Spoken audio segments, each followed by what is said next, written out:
Today on Netflix and Chill, we bring you another episode in our pursuit to bring you more videos, more content, and more variety. We know there are a lot of you horror fans out there, and what could be better than some true horror story chills? Now, we do a lot of browsing on Netflix, and we've noticed just how many follow-ups there are to the original Exorcist.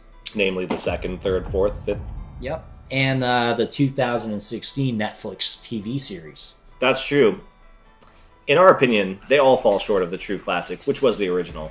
For many of you horror buffs, this may even be the classic that got you into the horror genre. Dubbed the scariest movie ever made, the film follows the story of 12-year-old Regan and her family as they deal with her increasingly disturbing behavior. A story based on the real-life possession and exorcism of Roland Doe. What renders this film even more chilling, however, are the real-life horrific occurrences on set and at the screenings. One of the first horrific occurrences that we'll talk about is the fires on set. So during filming, the set of McNeil's home caught on fire, which director William Friedkin attributed to a pigeon flying into one of the circuit boxes. This incident was one of the first which began talk on set of the movie being cursed. After discovering nearly the entirety of the building was destroyed with one exception, Regan's room, which remained untouched. Oof, spooky. Throughout production, the crew was significantly spooked by the inexplicable movement of objects on set. Most notably, a telephone which actually lifted itself from the receiver and dropped itself to the floor on multiple occasions. These incidents, along with the fire, provoked the director to hire a reverend to perform a blessing. Much like in the film. Totally. The theme of death and the horror genre, more often than not, go hand in hand. But during the filming of The Exorcist, death became an unfortunate reality for those involved in the project. Actors Jack McGowan and Vasiliki Maliaros, whose characters died during the movie, both coincidentally died during post-production. Deaths surrounding the film were not limited to those involved, but also relatives of the cast. Max von Sydow's brother died on Max's first day of shooting, while the son of actor Jason Miller was nearly killed when a motorcycle hit him.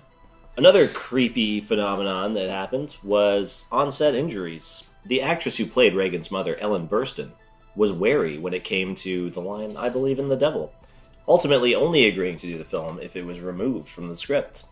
Unfortunately, that did not protect her from the alleged curse.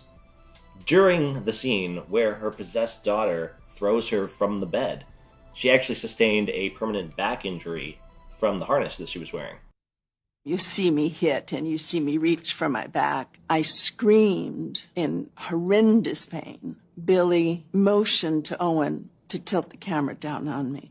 And I saw it and I was so furious and said, "Turn the effing camera off," because I couldn't stand that he was willing to just get a quick shot of it before they called the ambulance, you know. When the movie was released theatrically, there was a lot of chaos that ensued. Upon viewing the film, many spectators experienced bouts of nausea and even fainting, so much so that theaters began supplying barf bags and even having ambulances on standby. One woman even ended up suing the filmmakers after passing out and breaking her jaw at a showing. Talk about a jaw-dropping movie, huh?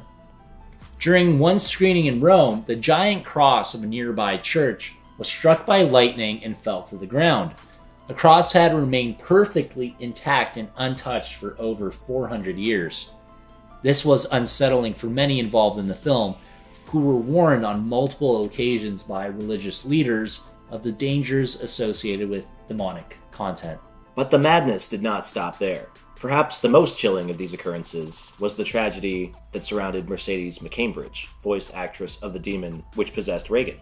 One could say she experienced a real-life horror movie of her own when her son killed his wife and children before turning the gun on himself. Many have questioned whether this was a case of insanity or a result of real-life possession.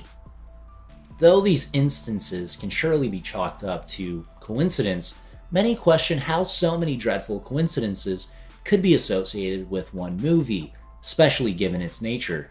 We'd love to hear what you think in the comments below. We also welcome your suggestions regarding what you want to see on this channel. Let us know if you enjoyed this video and give us a big thumbs up if you want to see more content like this. Netflix and chill. Yeah. Netflix and chill. Yeah, girl. Netflix and chill. Yeah, yeah. Netflix and chill.